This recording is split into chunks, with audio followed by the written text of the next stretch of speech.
Capítulo 11, doença renal no diabetes e manejo do risco. Um papel de todos os profissionais de saúde envolvidos nas equipes multiprofissionais. E alguns conceitos, eles são muito importantes para todos nós.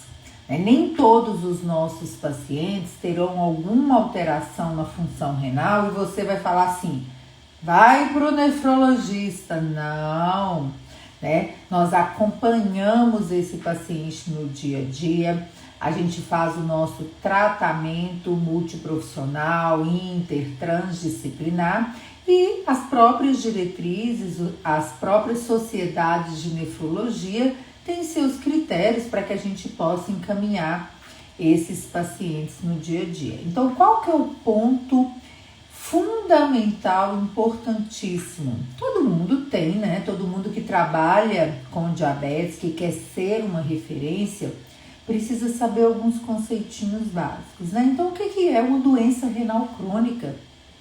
A doença renal crônica, ela é diagnosticada quando existe excreção urinária de albumina persistentemente elevada com uma filtração glomerular baixa, tá? É uma filtração glomerular estimada, que a gente usa o termo, né? Sem outras manifestações, né?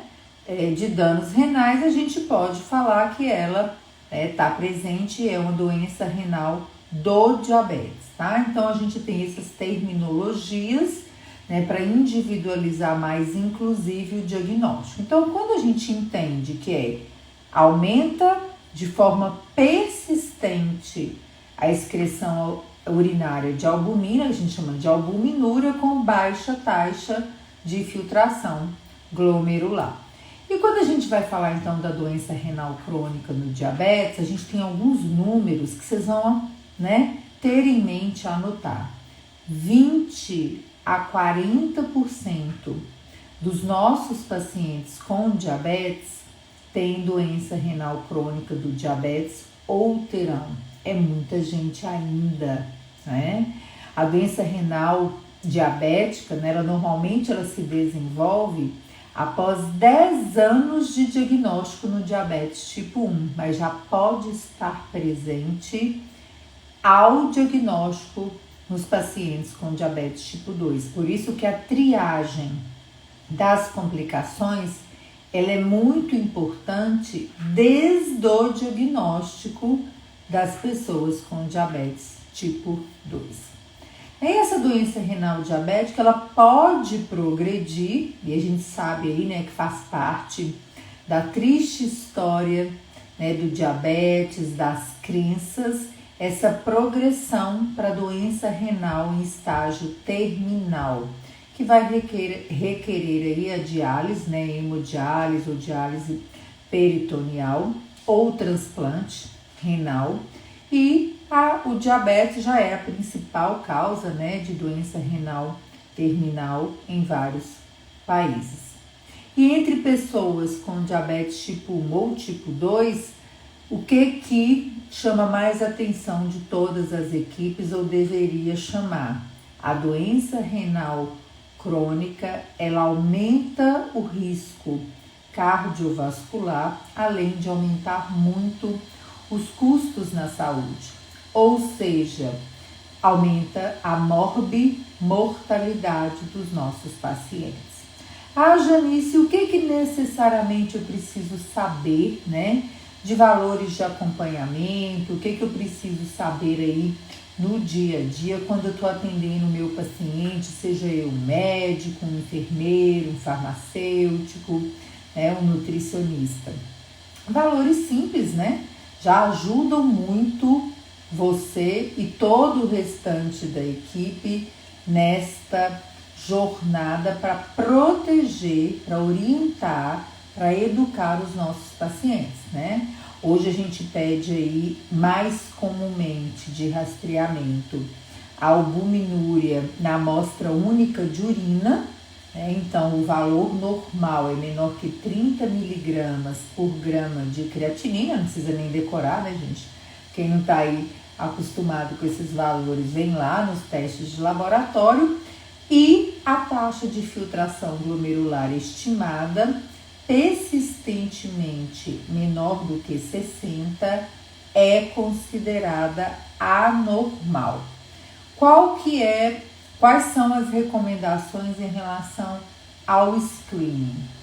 Pelo menos anualmente, então, eduquem os seus pacientes para que eles saibam quando eles precisam fazer os exames, quando eles devem cobrar da equipe esses exames, né, para que eles possam ser mais ativos no dia a dia do acompanhamento, do rastreamento das complicações.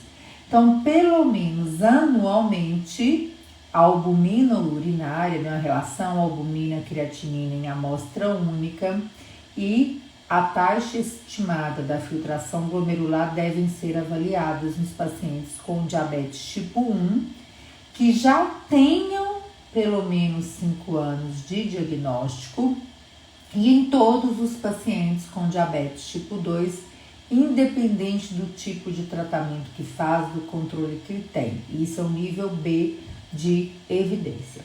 Pacientes que têm diabetes e uma albumina urinária acima de 300 mg por grama de creatinina, ou seja, muito alto, e ou uma taxa de filtração glomerular estimada entre 30 e 60, já devem ser monitorados pelo menos 2 vezes ao ano. E essa recomendação também é um nível B de evidência. E o que a gente sabe em relação a essa albumina urinária? A Janice deu um alterado, então eu já posso falar que meu paciente tem uma nefropatia diabética? Não. A gente sabe que a variabilidade de um exame para o outro, né, a variabilidade biológica, ela varia muito, né, numa taxa de 20% entre medidas diferentes, e, portanto, para que a gente possa confirmar este diagnóstico, a gente precisa de pelo menos 2 a 3 medidas em 3 a 6 meses para que a gente possa confirmar esse diagnóstico, tá? E a gente também sabe que existem os falsos positivos, né? Então a gente tem que descartar algumas coisas, por exemplo, exercícios físicos intensos na véspera da coleta da urina, infecções, febre, pacientes com insuficiência cardíaca congestiva, menstruação terminada há poucos dias da coleta, hipertensão sem controle, são fatores que contribuem aí para um falso positivo. Por isso precisa ser sempre confirmado. A gente não sai tratando uma pessoa com diabetes com os medicamentos indicados por causa de um exame alterado. A gente tem sempre que confirmar, tá? Seguindo aqui em relação ao diagnóstico nas diretrizes da ADA, né, a doença renal diabética, é importante a gente entender ela como um diagnóstico clínico feito com base na presença da perda de proteína e da taxa estimada reduzida, na ausência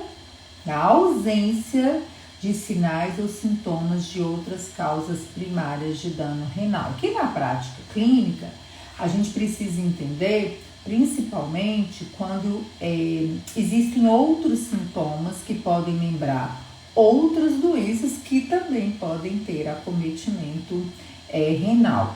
E muitas vezes o paciente pode precisar de investigações adicionais, de biópsia renal, para que a gente não perca aí, né, não tenha um lag muito grande aí na forma de dar o diagnóstico. A gente sabe que a apresentação clínica da doença renal, ela é considerada, né, principalmente com maior duração da doença, não controle do diabetes, retinopatia, albuminúria sem hematúria, ou seja, sem levantar suspeita para outras doenças renais, e a perda progressiva da filtração glomerular. É muito raro mesmo, que pacientes com diabetes tipo 1 tenham uma doença renal no diabetes sem ter uma retinopatia, mas pode acontecer, tá? Porque antigamente as pessoas falavam muito assim, quem tem doença renal tem que ter retinopatia. A gente sabe que não é exatamente, né? Nada na vida é uma regra. Mas nos pacientes com diabetes tipo 2, a gente já sabe que a sensibilidade e especificidade de ter um acometimento visual não é tão, né? Assim, no dia a dia não é uma coisa já tão rara, tá? Então, é uma sensibilidade e especificidade moderada, né? Então, muitas vezes a gente precisa realmente fazer uma biópsia no dia a dia.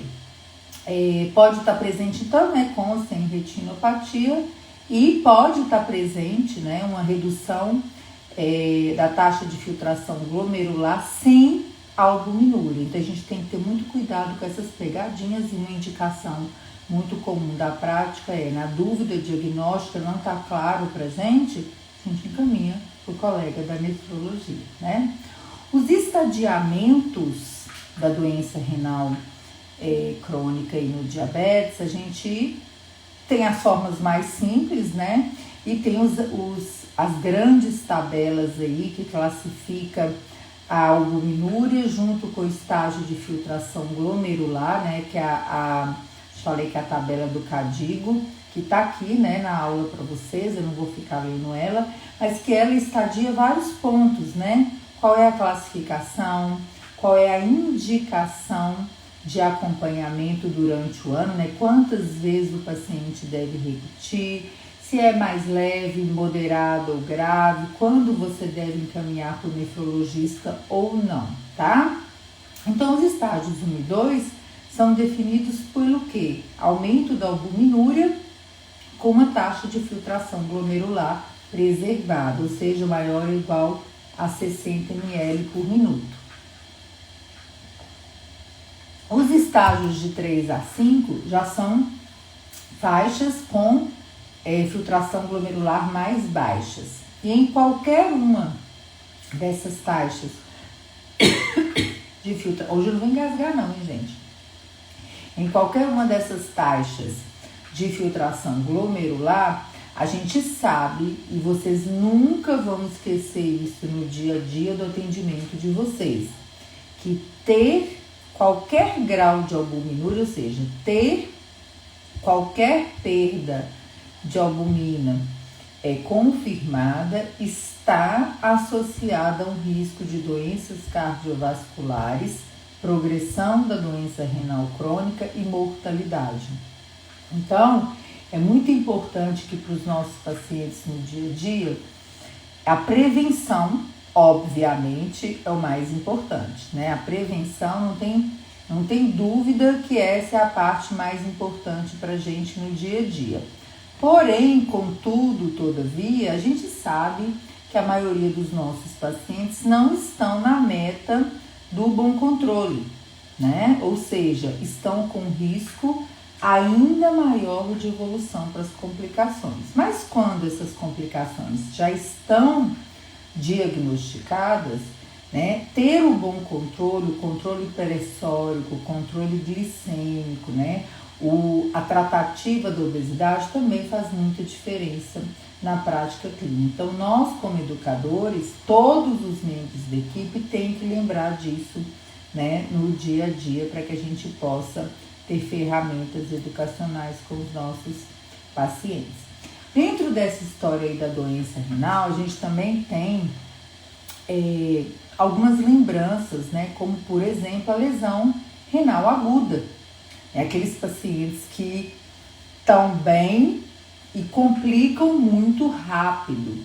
Então a gente não pode esquecer dessas situações também no dia a dia. E o que diagnostica a lesão renal aguda? Né? Um aumento sustentado de 50% ou mais na creatinina sérica em um curto espaço de tempo, tá? Porque automaticamente na hora que vai calcular a taxa de filtração glomerular estimada, né, uma fórmula que já vem nos exames também logo abaixo da creatinina também vem acompanhado de uma taxa de filtração glomerular estimada reduzida.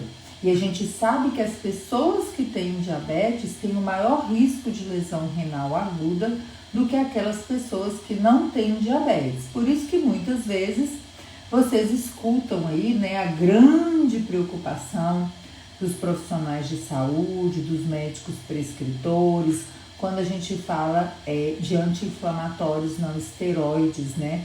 O top 1 na lista de lesões renais no dia a dia, até porque é vendido aí, né? Como vocês sabem, sem receita médica, e muitas pessoas usam de forma crônica, evoluem para uma doença renal de uma forma aí, né, gente, inadvertida pelo uso do medicamento sem acompanhamento regular. Então, os fatores de risco, né, já ter algum grau de doença renal crônica, o uso de medicamentos como os anti-inflamatórios, né? E a gente também, na prática, a gente precisa lembrar que alguns medicamentos utilizados principalmente aí para hipertensão, eles podem elevar um pouco a creatinina em relação ao valor basal antes do tratamento. E isso não deve ser confundido com a lesão renal aguda, tá? Então, às vezes a gente vê muito pessoal trocando os medicamentos com muita, digamos assim, facilidade no dia a dia, e esta creatinina de base, o acompanhamento, ele deve ser feito, tá, no dia a dia. Já existiu muita dúvida em relação a medicamentos antihipertensivos, depressão de volume, né, como por exemplo diuréticos, o próprio, né, inibidor da SGLT2, que nós falamos nas aulas anteriores, já discutimos sobre a proteção cardiovascular, proteção renal, a escolha dos medicamentos de acordo com o tipo de comorbidade existente cardiovascular e renal, mas os estudos não comprovaram aí, né, em relação a essa classe, então até então tá tudo bem pra gente, né?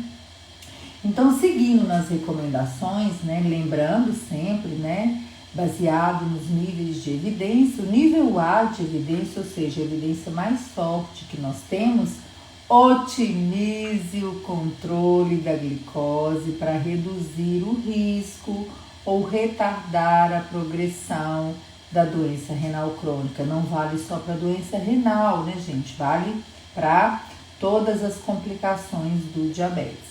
E mais uma vez, né, as recomendações nível A para pacientes com diabetes tipo 2 e doença renal do diabetes, o uso de um inibidor da SGLT2 em pacientes que tenham uma taxa de filtração glomerular maior que 25 ml por minuto por 1,73 de metro quadrado, né? E a albumina urinária maior ou igual a 300 é recomendada para reduzir a progressão da doença renal crônica e os eventos cardiovasculares, né? Lembrando que muitos desses critérios já estão contemplados nos protocolos, né, do Ministério da Saúde para o fornecimento do inibidor da SGLT2 pelo SUS. Outra recomendação nível A de evidência.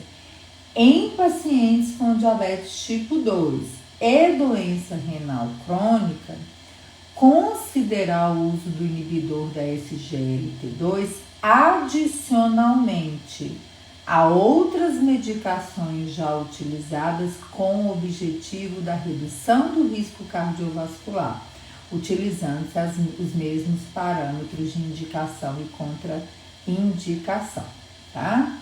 Em pacientes com doença renal crônica, já é nível B de evidência agora, que tem uma albumina urinária maior ou igual a 300, qual é a recomendação?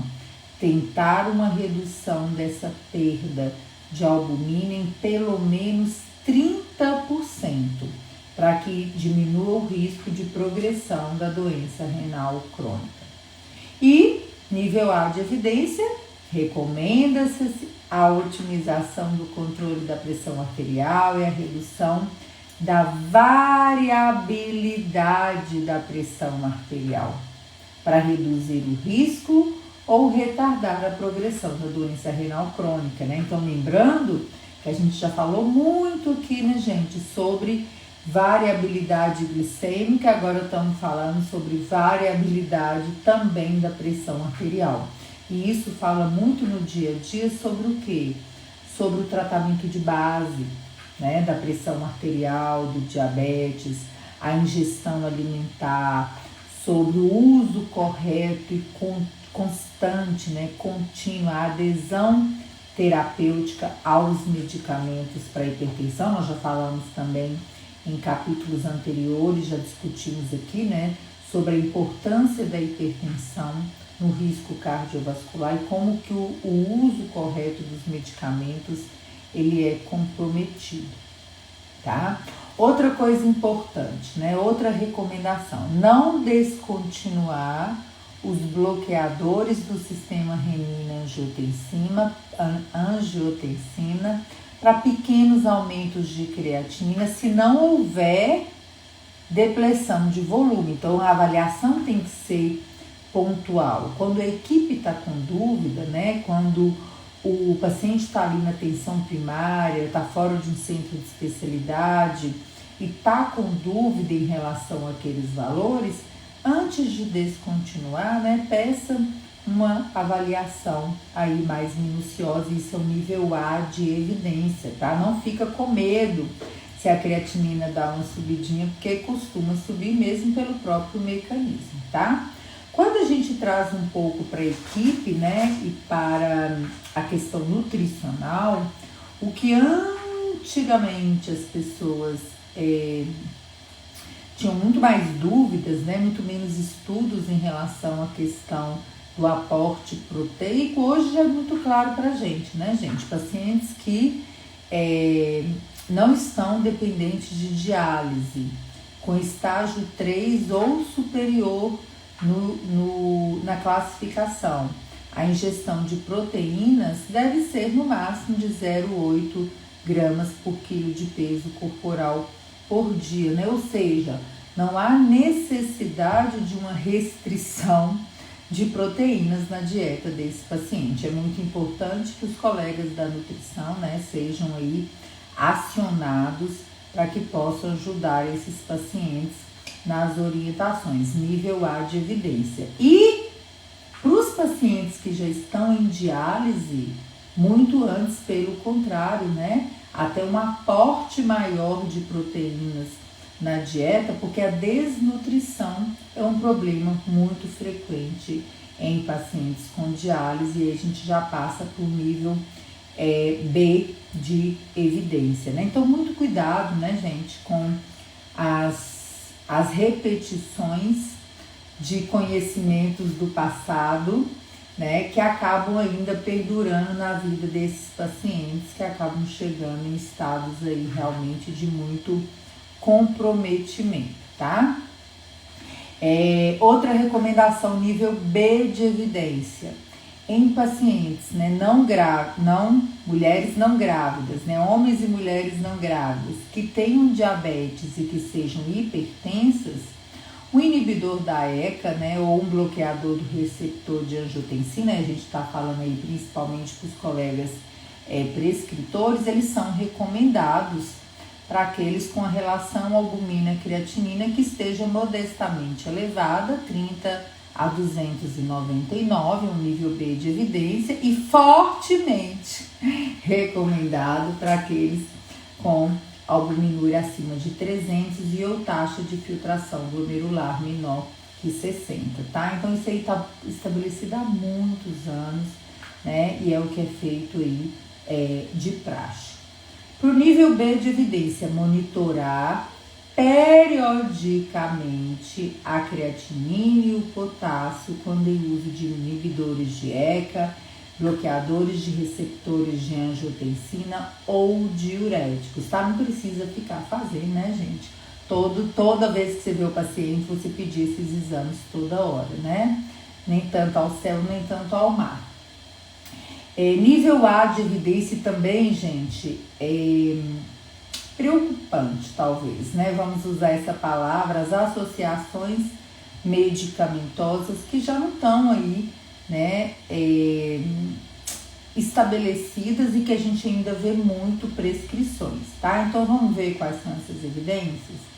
O inibidor de ECA, um bloqueador de receptor de angiotensina, não é recomendado para prevenção primária da doença renal crônica em pacientes com diabetes que tenham pressão arterial normal, relação albumina-creatinina normal e taxa de filtração glomerular estimada normal, tá? Então não existe passar um medicamento para prevenir a doença renal crônica em quem não tem nada.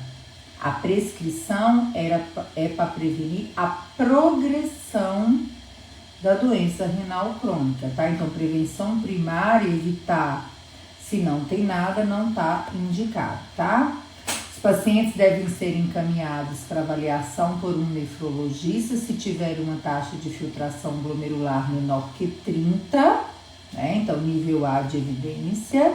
E, para finalizar um capítulo que é curto, né? Nível A de evidência também encaminhar prontamente esses pacientes a um nefrologista se houver uma incerteza, né? Se tiver uma dúvida, uma suspeita diagnóstica de outra etiologia para a doença renal, né? Se tiver de difícil manejo, um controle da proteína de difícil manejo, uma dúvida de diagnóstico ou uma progressão muito rápida dessa piora, né? Ou seja, um aumento de creatinina muito rápido ou uma diminuição da taxa de filtração glomerular muito rápida de um exame para o outro, tá? E a gente vê muito isso nos pacientes com diabetes tipo 1 que aumentam a creatinina e diminuem a taxa, às vezes, de filtração glomerular